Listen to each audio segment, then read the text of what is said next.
Today we are talking about the Franck Muller Vanguard V45 PXL, an extremely masculine and sporty three-hander with an extremely decorative pattern. With a 44 by 54 mm steel case of a trademark tonneau shape, this is by all means a statement piece.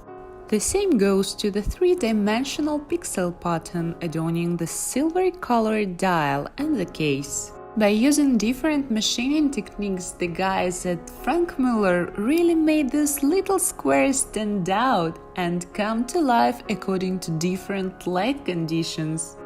The watch features hours, minutes, seconds, and date, is powered by an automatic in-house movement with 42-hour power reserve.